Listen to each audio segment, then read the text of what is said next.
She will match forms.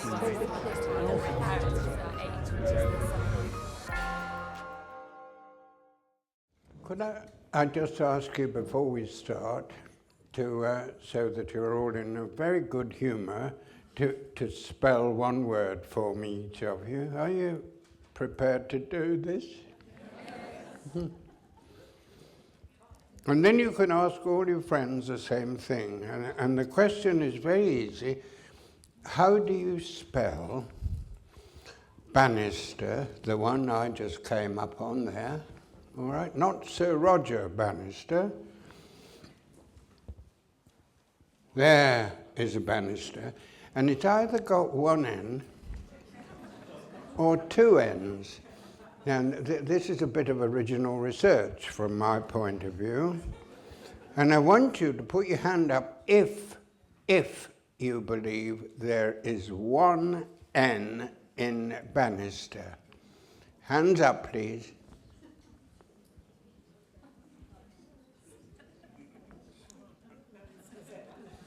It's awful, isn't it? Huh?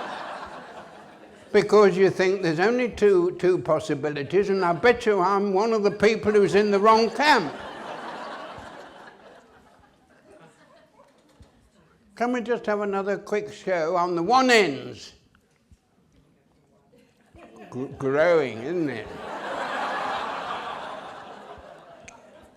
Then could we please have each of you hands up if it has got two ends? Oh. A lot of you still in the middle of nowhere, I can see that. Well, let me tell you something, shall I? The word banister, in Chambers' dictionary, is the one word I've ever met, and I know the dictionary well, which says B-A-N-I-S-T-E-R,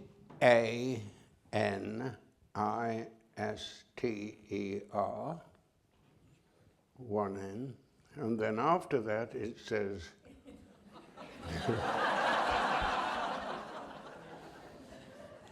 it says, but from the orthographic point of view, spelling, and from the etymology angle, it is now agreed in all the higher echelons of English literature that two N's is perfectly proper. And so everybody here got it right, didn't they? And I think this is a good thing when you can start off with a correct spelling, isn't it? No, then we've got some question and answer. I ought to tell you straight away that I can't see at all well, and I've never been able to hear, and I can't walk these days. And I have got a season ticket for every medical department. Yeah? Every medical department in all the hospitals within the environment of Oxford. I only say this because I want to tell you, you're not going to expect too much of me, are you? Is that right? And when it comes to questions, David is going to tell me what they are. When I used to work here in Oxford for the examination board, one of my colleagues went along to talk to the grammar school railway society in Tipping Norton. Have you heard of Tipping Norton? Yes. Well, that's a good start anyway. And he went to talk to the railway society there about the pre-war transport system in Schleswig-Holstein. Well, you can imagine that was a big draw for the boys, wasn't it? And my colleague who went there talking to them, he said he spoke rather too long, he thought. And right at the end, to muted applause, he sat down and the teacher said, alas, our distinguished speaker has agreed to stay for another half hour to answer all the questions you have, boys. And he said, well, I've been talking, and he said, long enough for you to think of a question. He said, could we then have the first question?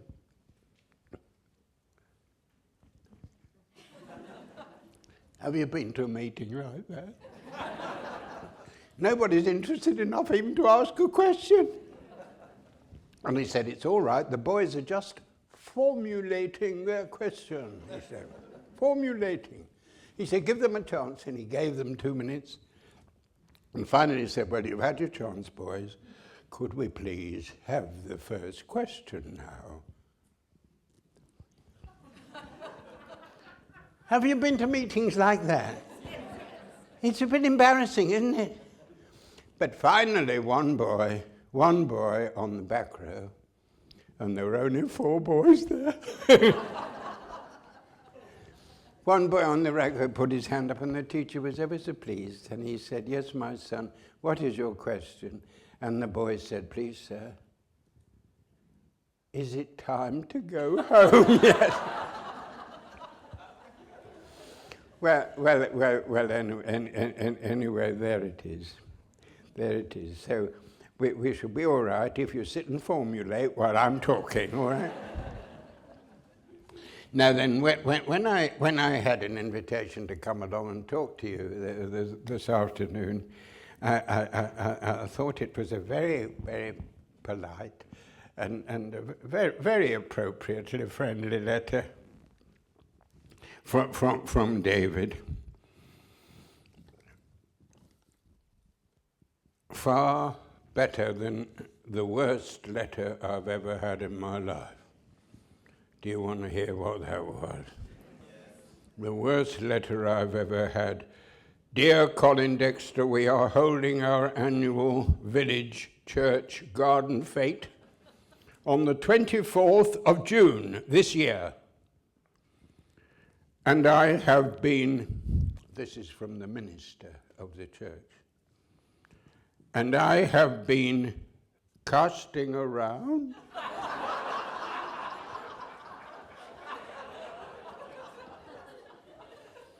comma,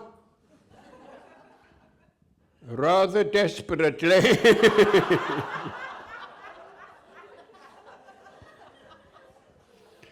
for some minor local celebrity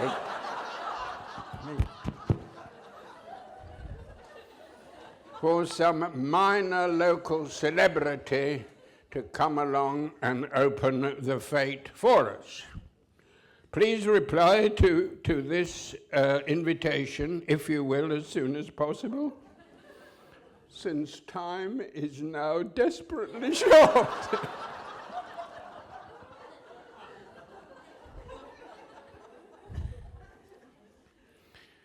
Please come along and try to help us. Yours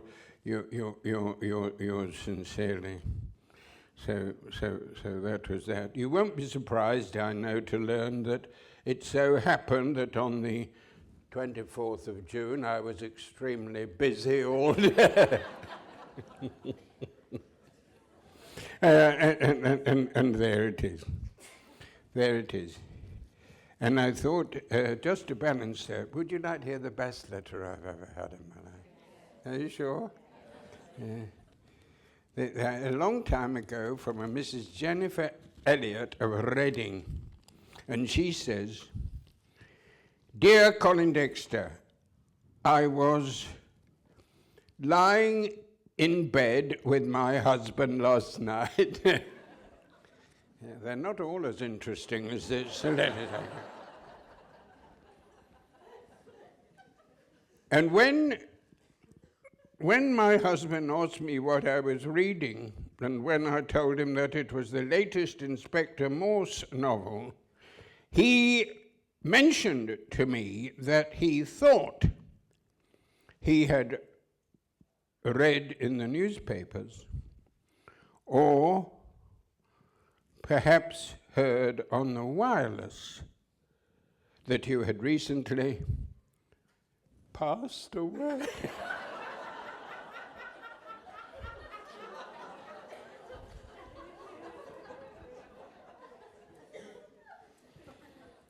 I do hope, therefore, that you will fully understand how difficult it is for me to write this letter to you. And I can only hope that you are now feeling somewhat better.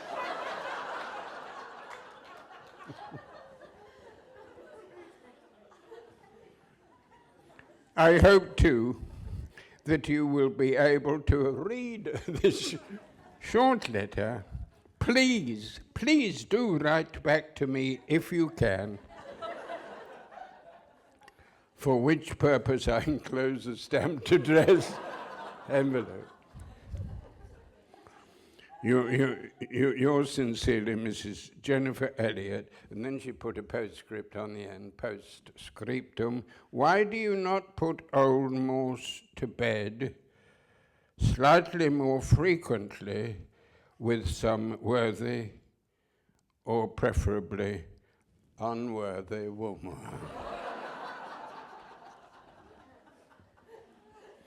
So that was that. Now, I enjoyed that. I wrote to this Mrs. Elliott, and I can't remember. I mean, that's what she wrote, but I can't quite remember exactly what I said, because I've never typed a word in my life. I've never typed a letter in my life, a letter of the alphabet.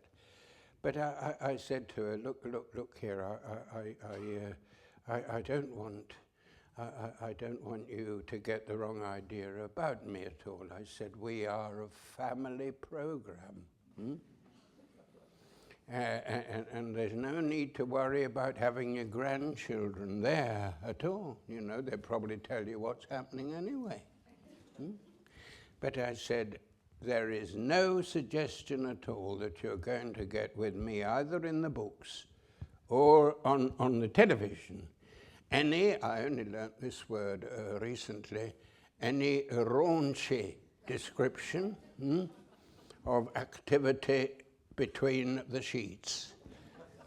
I wrote and told her this. I thought it would be proper to give a fair warning, but I said, it's very nice, thank you very much for your letter. And if you've got a good memory, you can recall that she put a PS on the end of her letter, so I thought I would just have a little bit of fun with her. So I said, as I say, please don't get the wrong impression about me, Mrs. Elliott. I do write pornography, but under a different name.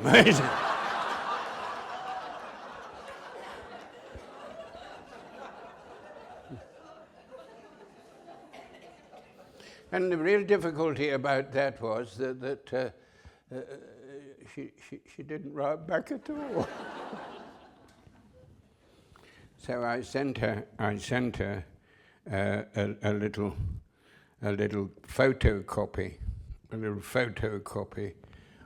of the nearest I come to talking in any way like that. This is what I sent her at the end of one of my books, The Way Through the Woods.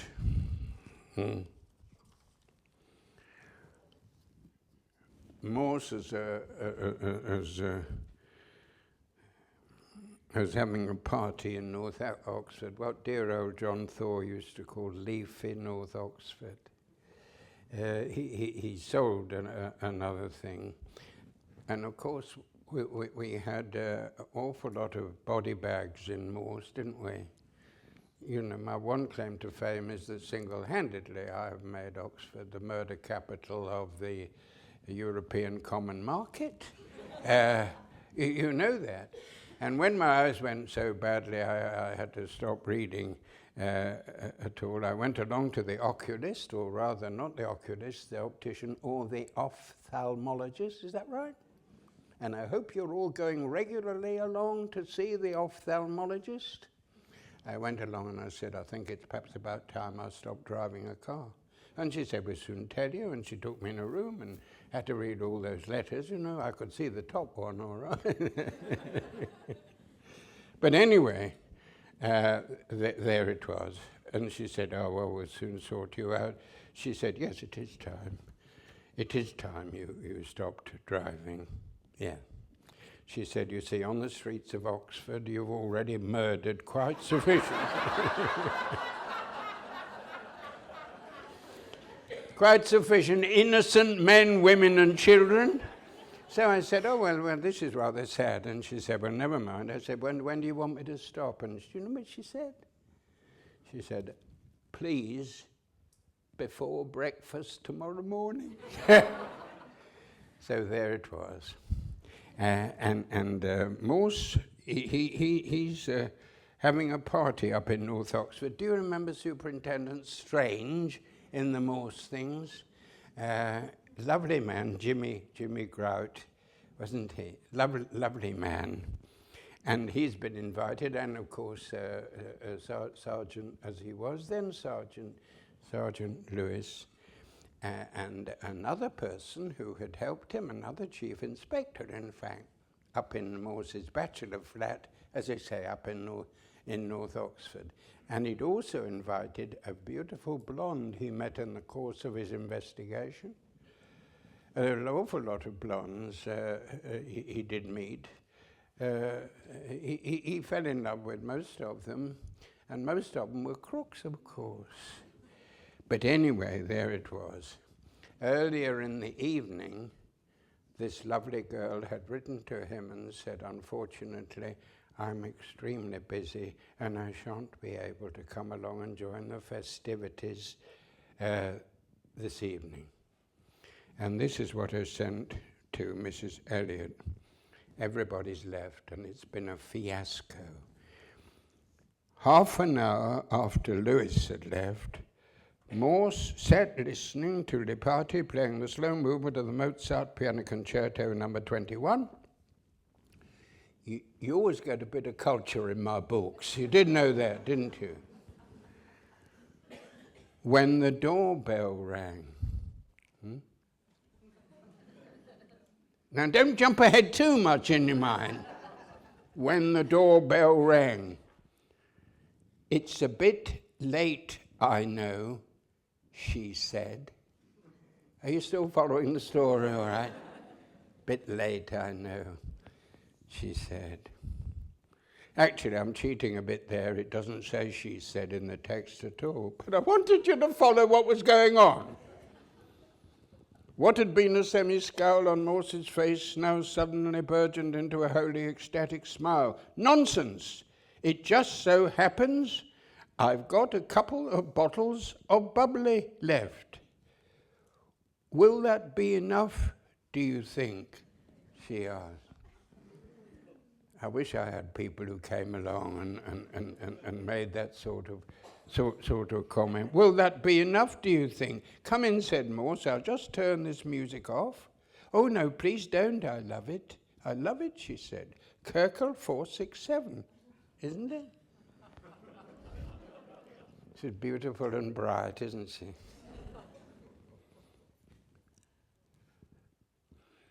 Where have you parked, asked Morse. You know, in Oxford, if you haven't seen somebody for 38 years or something, and somebody knocks on the door, a dear old friend, instead of putting your arms around them and saying, my God, it's marvellous to see you again, you know what we all say? Where have you parked, asked me.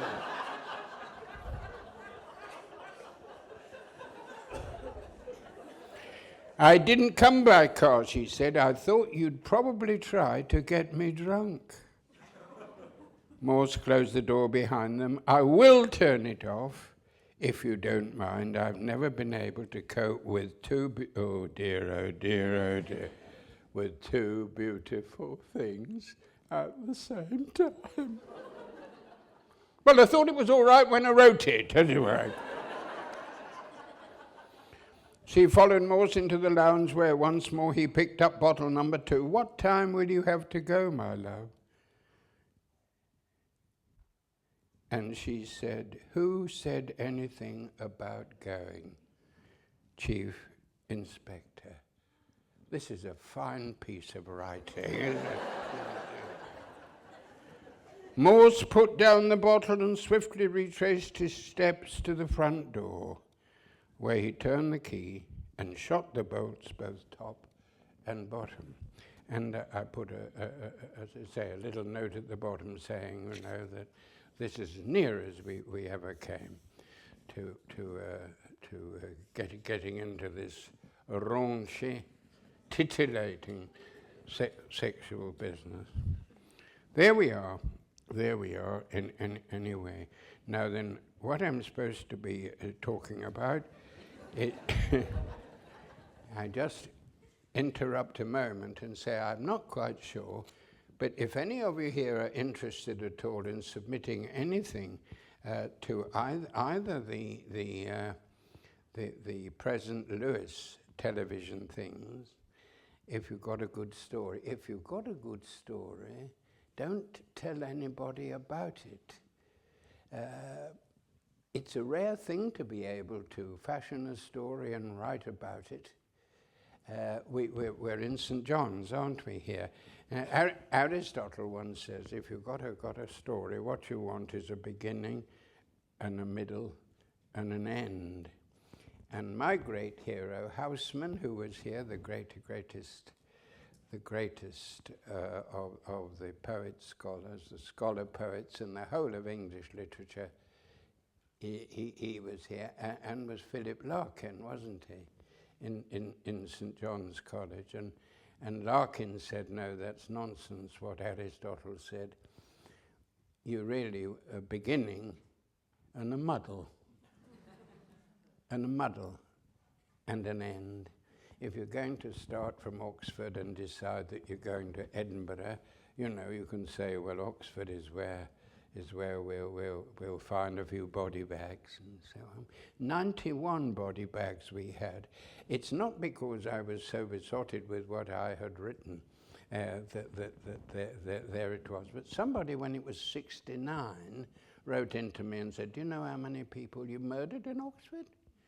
69. So I cut it out and put it on the side of the television.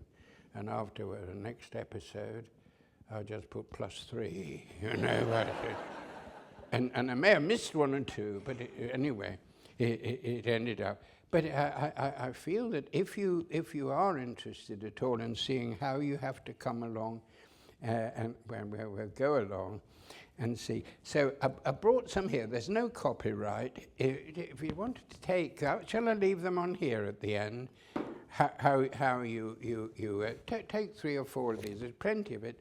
No copyright problems at all. It's how you should, if you're anxious. If you've got some bright idea, get down to it, and you'd have to send them off as laid out in these sheets. They're just from old Morse and Lewis things, so I leave it there. I shan't be sending you an invoice or anything like that for them. Anyway, there we are. What I'm anxious to do really is to try to tell you a little bit about the origin of these things, but the difference between writing a book and then going on to television. The first thing, of course, to notice is that the television screenplay is about, I don't know, 1/4 as long as a book. The last book I wrote, The Remorseful Day, is 450 pages. And the television lasts, you think it lasts 2 hours, don't you? But it doesn't. If it's on ITV, you don't have 120 minutes. You have 102 minutes. because you have all the adverts coming in the middle and all the credits at the beginning, all of them. You're left with 102 minutes, and therefore some things have to give way, and sometimes it's rather sad, especially if somebody's particularly proud of what they've written. I know perfectly well that I never let anybody read my books at all until they went to the lovely girl who looked after me at Macmillan. And I know once I'd been to Lyme Regis. Do you know Lyme Regis? Yes? It's a lovely place, isn't it? And I booked a room looking over Lyme Bay, and there the waves always came in left to right as you looked at them. And the seagulls squawked by outside the window, and they looked. Do you remember those pictures of the Japanese bombers that came along and dipped their wings in the window, and the foam came back very slowly up the beach. Lovely. And I tried to do the best I could with describing this scene, and I thought it was beautifully done. And I said to my publisher, I said, and have a look at page 17. There's a wonderful piece of writing there. I won't tell you what it is, but it's about the tide coming in at Lyme Regis. And she didn't say anything for a long time. And finally, when I saw, I said, did you read that bit about the tide coming in at Lyme Regis? She said, oh, yes. She said, you're right. It was one of the nicest bits in the whole book. It's rather nice, wasn't it? And I said, I'm so glad you liked it. She said, could I just give you one suggestion? And I said, yes, if it'll help. She said, I think it will. She said, why don't you miss it out and get on with the story?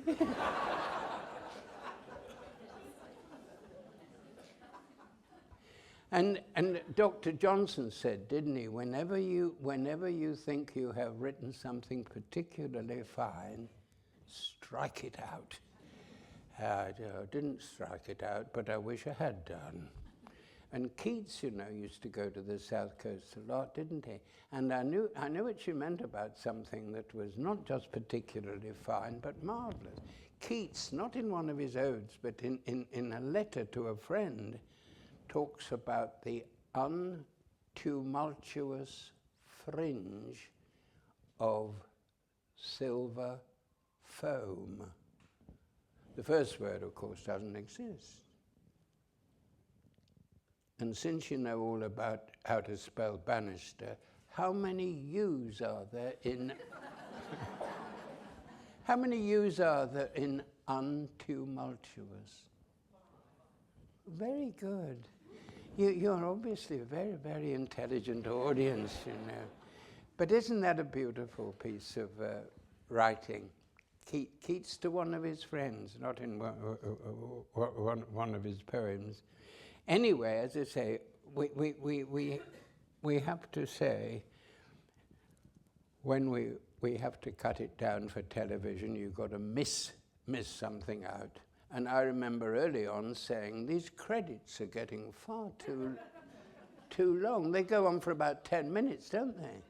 And I said, for example, in one of the earlier ones, we had, somewhere in the middle of the credits, it said, second dog handler. Second dog handler.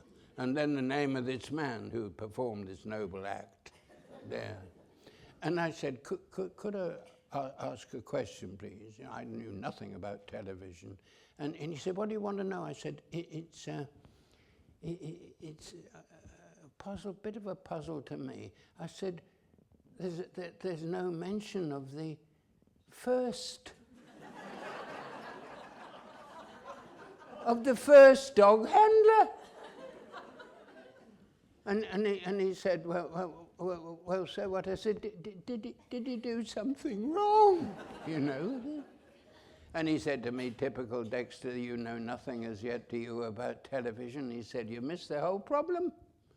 He said, the real problem is Nobody could remember a dog in any of the episodes at all.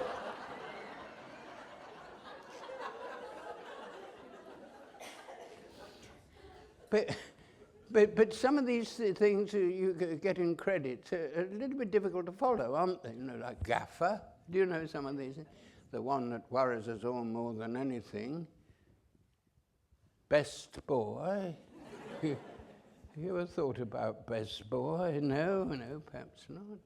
But there it is, dope for the director of photography, and you don't know where you are. And I certainly didn't know where I was with the first dog handler. But there it is. What you can say about television is you've got to concentrate, really, on the story, the storyline. I could write a couple, do my best I could to get, you know, to get some description of the wonderful effect, like we've had in recent week, of the sunshine on this wonderful cinnamon stone you get on the cottages in Oxford. I could write, say, certainly one paragraph about it and feel quite pleased. And the camera can do it in 1/10 of the time and do it better. And if you are going to tell a story on the television, what you've got really to do is to concentrate on what is coming next. You see, television must concentrate on dialogue and photography. It's not got anything else at all, really. Not anything else at all, because you can't think on the television. Now then, when I first came to Oxford, I know that I hadn't read all Dickens novels by any means, but at S-level English, we had an unseen passage from Bleak House. Now, Bleak House seems to me the finest novel in the whole of the English language. And I thought, when I watched this, I could see very well in this. I thought that the production of that novel was absolutely excellent, and I bet an awful lot of people in the audience felt the same. Superb. And yet we couldn't think, and you know that miserable, malevolent fellow Tulkinghorn, don't you? In Bleak House.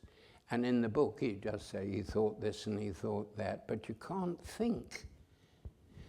But if you get a brilliant actor like dear old John Thaw was, anyway, when we were doing this was an unseen thing. It said it was about the floods are out in Lincolnshire, that we asked them to say, you know, how does Dickens portray this business of the wet in Lincolnshire, and I said, I think that's all right for these clever children aged 18. And the chairman, Dr. Ing, I-N-G, said to me, did you ever teach English when you were a schoolmaster, Colin? And I said, no, I never taught. I never taught English. She said, well, just a minute. Have you ever read Bleak House? I said, no. She said, well, shall I tell you why you should? And for 3 or 4 minutes, this dear lady told me what a marvelous thing it was.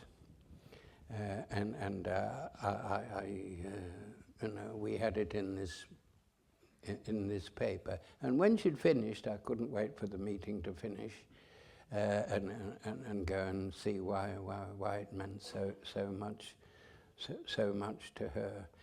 And 1 or 2 moments I've had in life like that, like all of us have, I think, set in the...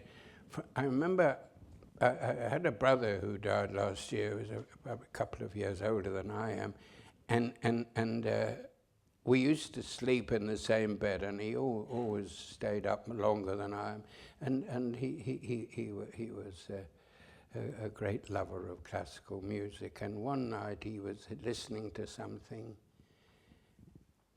and I couldn't get to sleep, and I went downstairs, you know, in these old wirelesses, and I said, look, I can't get to sleep. For heaven's sake, turn it off and come to bed. And he was listening to the third movement of Beethoven's Ninth Symphony. Not in fact my favorite symphony, but the third movement is wonderfully good.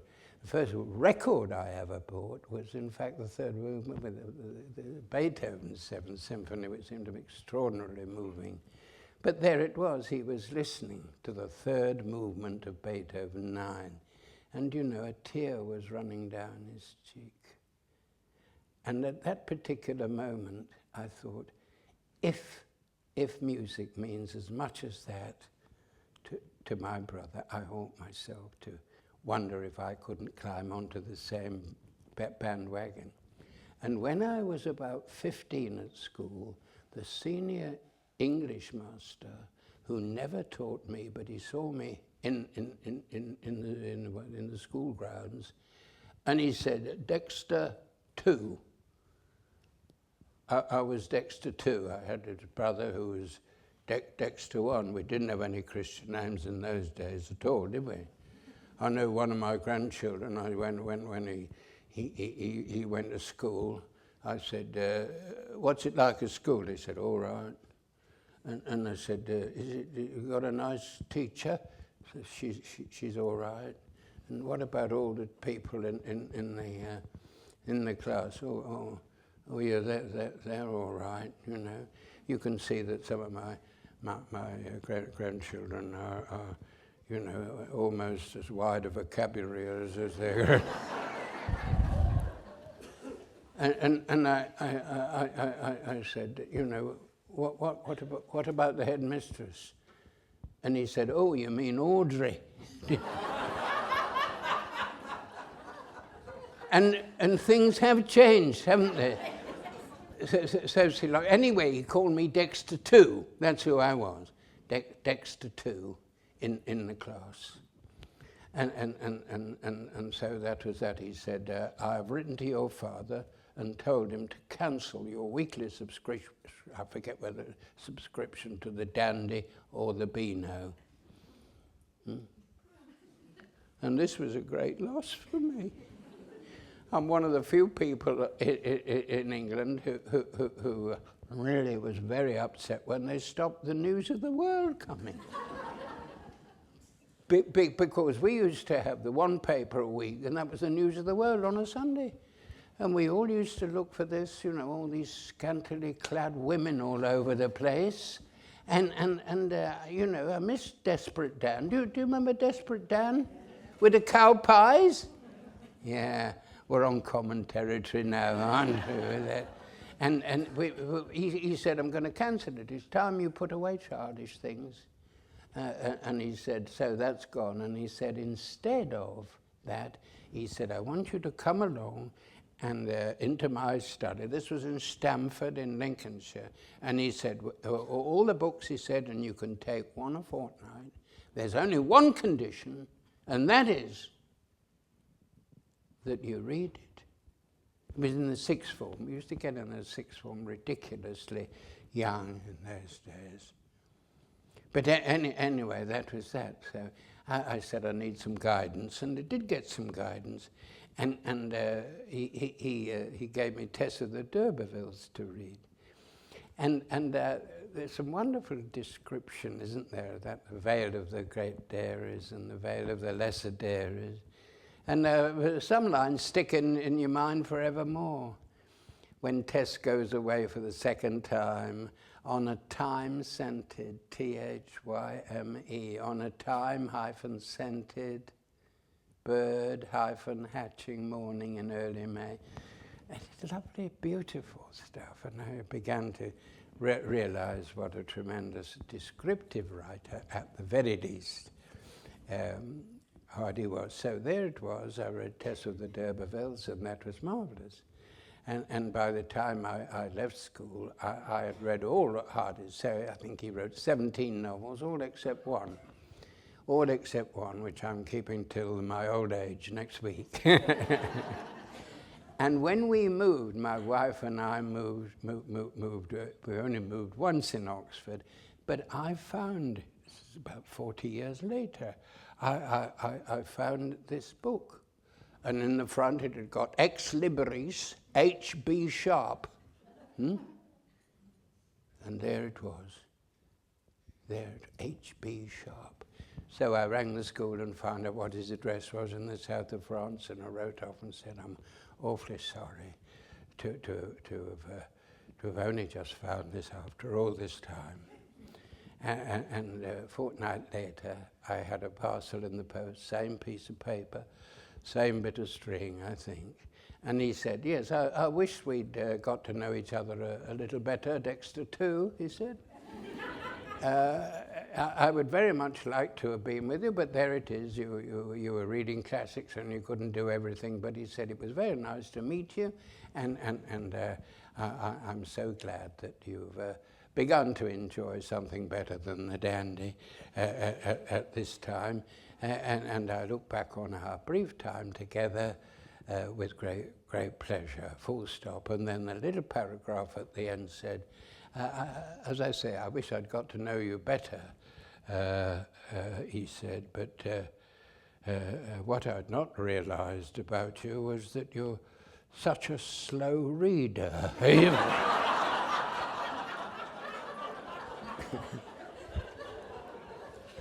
That was the collected poems of W.B. Yeats. I've still got it, and he'd cross his name out and put mine, Colin Dexter, in the front. That was a huge factor in my life, from even a person who didn't teach me at all. But as I say, I think back upon both the music and the literature as well, certainly huge turning points in my life, and with a little bit of difficulty in reading and so on. I think that these moments, I bet almost everybody here has one or two people from school who had a profound, a disproportionate good effect upon you. But now I'm afraid I'm past my sell-by date. I find it very difficult to write anything or read anything for that matter. I ought to have known this many, many moons before, because I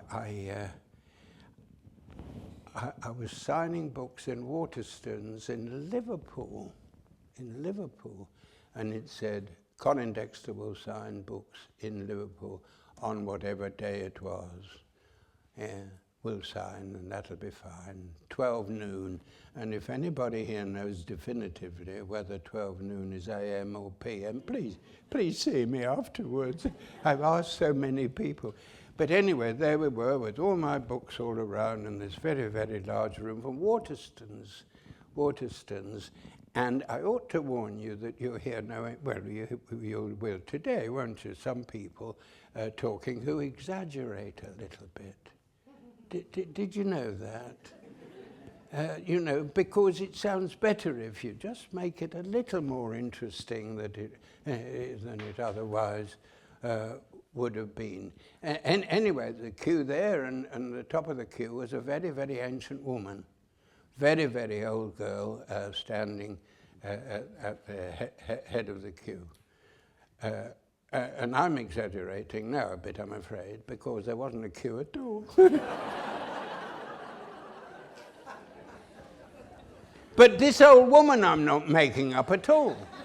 I'm not making her up at all on this.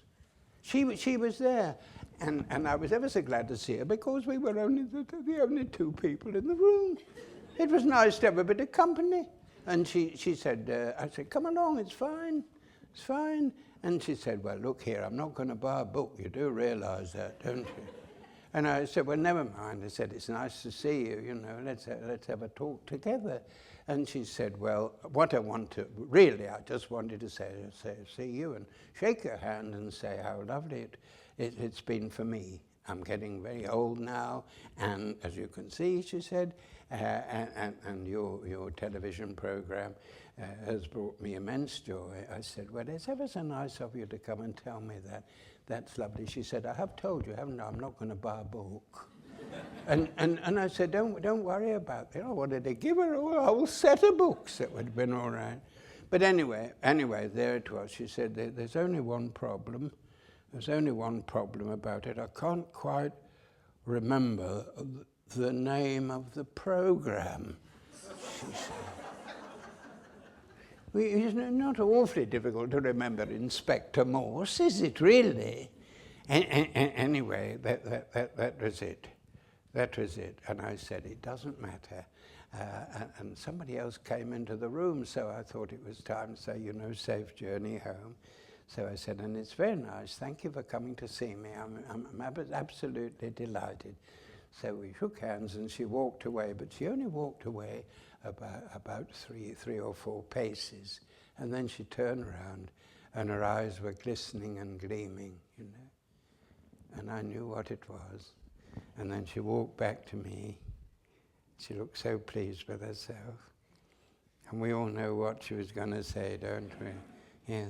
And she said, I've remembered the name of your television program. And I said, well done. Well done. And she said, do you mind if I, just show off a bit and tell you that I saw it? And I said, that'll be fine. She said, it was called 1 Foot in the Grave.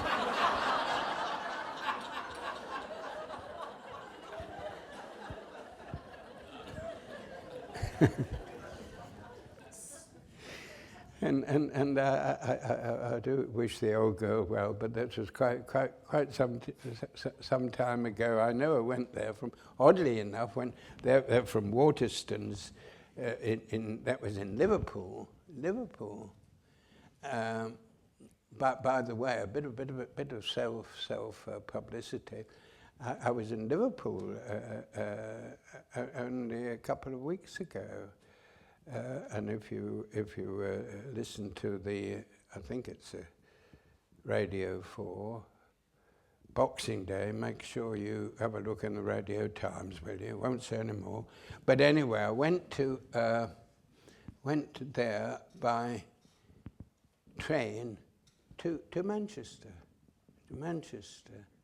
And this is when I ought to realise that, my star was sinking fast, because there was another one at Waterstones, and again this time, believe me, there was a little bit of a queue, not a long one, but a little bit. And this chap in his mid-20s said to me, would you sign this book, please, for my girlfriend, Janice? So I started writing, pen out, started writing for Janice, and he said, just a minute, that's Janis, not Janice. So I started writing for Janice, and he said, yeah, that's right, well done. He said, would you please write under that, please forgive me for what happened last night.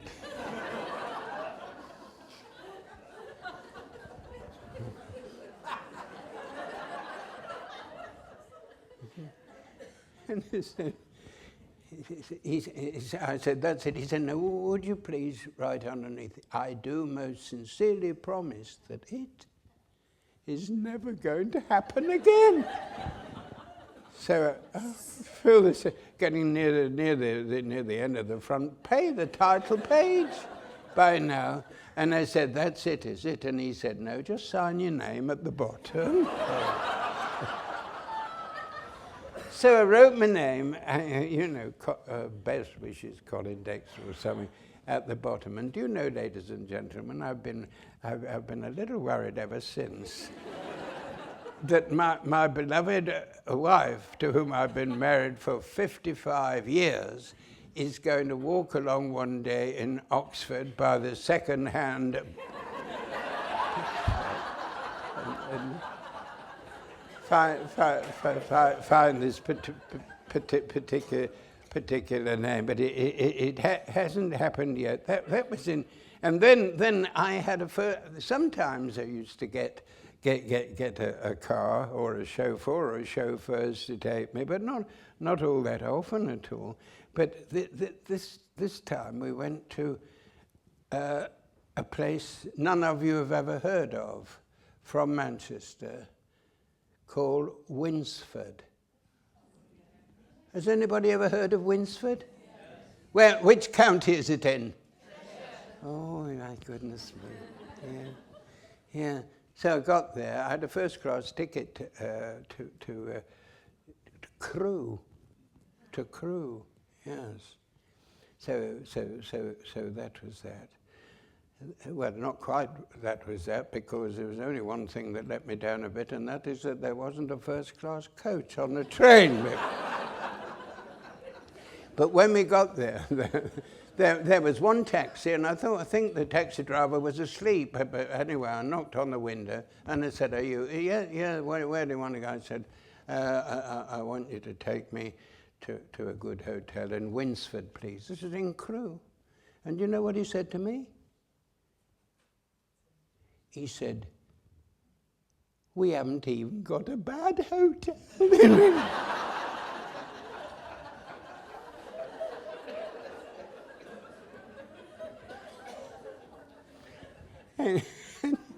Anyway, he took me along, and he said, anyway, it was all right, get in the back. So he was quite a nice sort of fellow, really. And everybody clearly knows Cheshire very well. And we kept passing these farms, carrots for sale or something. And there was one that said potatoes for sale. On the left-hand side, potatoes for sale. I was very interested in this sign, potatoes, for two reasons. First of all, because it was spelt correctly. Huh? Do you remember that American vice president? What was his name? Oh, very good. You are awfully knowledgeable, aren't you? Yeah. There it was. I mean, Oxford, just as bad, Oxford. You often used to see it on most greengrocers before the supermarkets came along. Potato''S.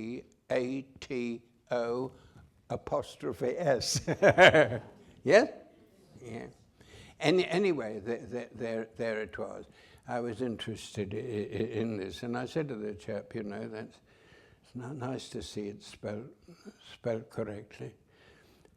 Do you know, I almost forgot what the second reason was.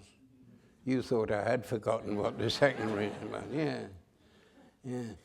Some smart aleck from the outposts of Cheshire had come along and written underneath potatoes, twinned with pomme de terre.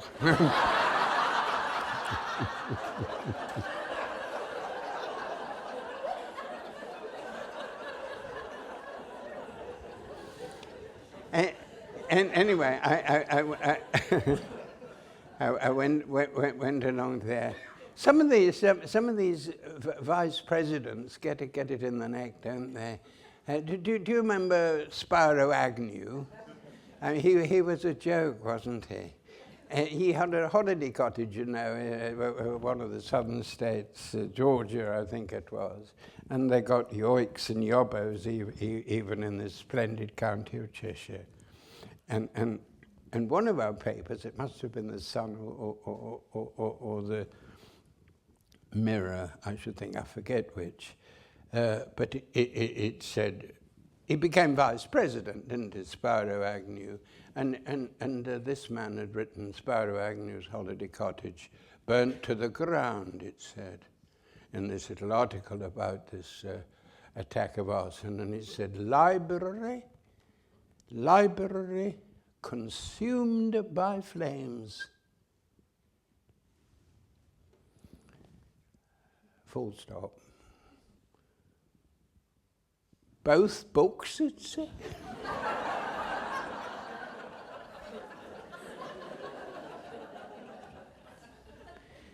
Comma. And he hadn't quite finished colouring one of them.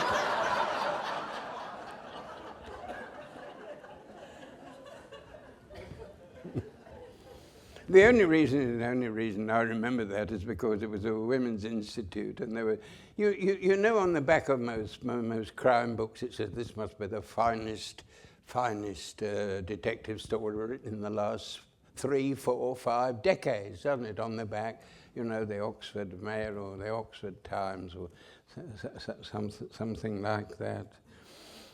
But there wasn't any writing on the back of this book. I forget which one it was of mine. But when she turned it over, and it cost about, I don't know, about 17 and 6, whatever it was then, but pretty expensive, this book was. And instead of any of these quotes, there was a picture, a photograph of me on the back. And this woman was standing there, and she was only about 18 inches from me. She was here, and she looked at it, and she looked at the photograph, and then she looked at me. And she looked back in the photograph, and I thought, you know, she needed a bit of help. A bit of help. And I said to her, yes, I'm sorry it's so expensive, this book, but that's a photograph of me. And do you know what she said? Do you know something, she said? I thought it was. But she said, you do take an extremely flattering photograph, don't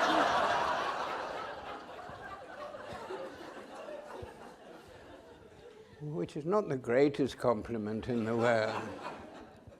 And anyway, one could go on with this forevermore. But as I say, one thing that is complementary to not being able to think on the television, you see, if John Thaw is on the television and he could think wonderfully well, with his eyes almost, John Thaw could.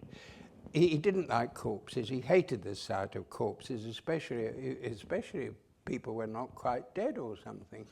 And I know that people used to say, if only you'd look straight into the camera, John, straight into the camera, and just think why it is you don't like corpses, what upsets you about. So John could sit there like this, and looking like Rodin's Thinker, isn't it? In the middle of the television screen, looks like that. You almost expecting the legend to come up on the bottom, do not readjust your set. John Thaw is thinking, you know, something like that. But I have heard directors say to John, what I want you to do is to think.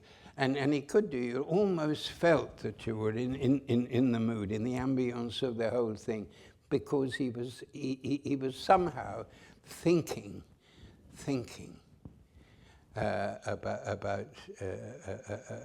about this.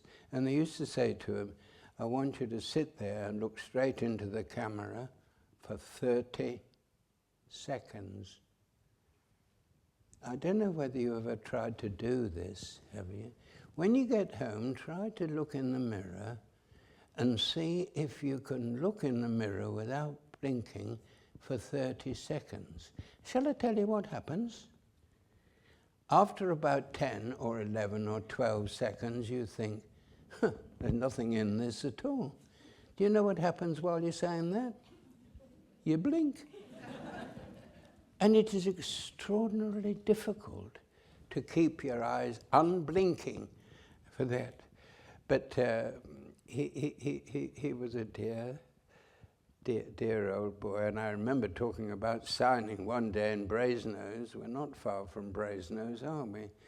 I remember a girl came into the Porter's Lodge in one summer day, right at the beginning of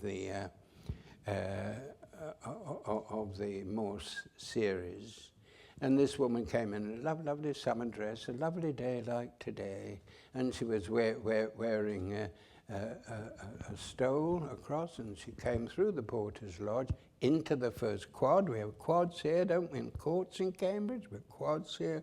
She came across, and as she got nearer, I could see far better, and I could see that she was clutching to her bosom a book, and it said Colin Dexter on this. And I thought, well, this is lovely. She walked right across the lawn. Nobody said anything to her. And she came right across. We were sitting in these, you know those chairs, don't you? Those sort of deep blue canvas chairs. I was sitting there next to John Thaw. We were talking about something. And she came across. And as she got nearer, I could see that her large, round, brown eyes were sort of all moist and willing.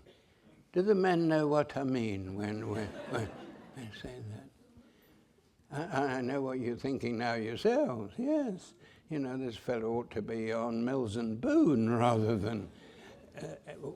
Anyway, there it was, and she said, could I please have your autograph, please? It's lovely, isn't it? I got my pen out again. And she looked at me straight in the face, and she said, I wasn't talking to you, was I? And she gave the book to John Thaw, who put love and affection, my darling, always. John Thaw. No glance at me at all. And I didn't say anything. Didn't say anything at all. She walked to the porter's lodge. He didn't turn back and look at either of us, let alone me. And so she went out, and she walked out of my life for the last time, which was rather sad. And I said to John, that's a bloody cheek. It is. I said, I wrote that book, not you. Do you know what he said? He said, you can't win them all, Colin boy, can you, sir? That was... The thing that takes over, though, from not being able to think is music. Is music. And we had a bit of a genius in Barrington Phelan, didn't we, who wrote all the music and so on. There are one or two things that made all the difference to the programs. One of them, for example, what was when John had to pretend to have a heart attack in Exeter College in the first quad there, when there was when they were playing. Barrington Phelan was conducting the Fauré Requiem, and certainly et cum Lazaro quandam paupere. And with Lazarus, who once was a poor man, may you have eternal life. And that at the same time that the John was there. I remember that. It was a lovely thing. And we went to Australia once. One of the great stars in the Morse thing was the city of Oxford, wasn't it? I mean, everybody loves the city of Oxford, especially when the sun is shining, the stone is extraordinarily beautiful. And I don't know whether any of you saw that. It was called the Promise, not the Promised Land or something, whatever it was, but the one in Australia. And John Thaw had got his ticket for Der Rosenkavalier, and I don't know how many takes it took, but everybody was walking down the steps of the Sydney Opera House. Everybody walking down, except John Thaw, who's got his ticket, and he was walking up, just the one person walking up the steps, and in the background was playing, not my favourite opera, certainly the middle act isn't, but they play the Marschallin at the end of Rosenkavalier, and no opera, even Wagner. Morse tried very hard to interest poor old Lewis in Wagner. He used to say to him, you ought to try Wagner, Lewis, especially Valkyrie, first act of Valkyrie. Oh my goodness me, if only you do that. He's a great man to try. His music is far better than it sounds, he used to say. Anyway, that was... I don't know whether that was supposed to be a rather snide comment on the lack of any sort of culture with either a big C or small C in Australia. But I remember that. It must have taken ages to get everybody to stop looking at the camera, all these thousands of people walking down. In Oxford, in Oxford, I remember we had a miracle one day. You know the Victoria Arms a bit, some of you, do you? The Victoria Arms, and they were sitting there, and the sun was just going down a great orange ball in the west over the land in the middle of that, and the Banbury Road. And John had to recite a little bit of Houseman, of course, my greatest hero of the lot, ensanguining the skies. How, just as the sun was going down in the western horizon, ensanguining the skies, how heavily it dies into the west away, past touch and sight and sound, not further underground, falls the remorseful day. And dear old John said that with a tremendous feeling. And this is a compensatory element, because you do feel exactly what John is feeling at that particular time. Now, and I'm very conscious that if I'm not careful, I mustn't go on any longer, must I? Especially if you've been sitting and formulating.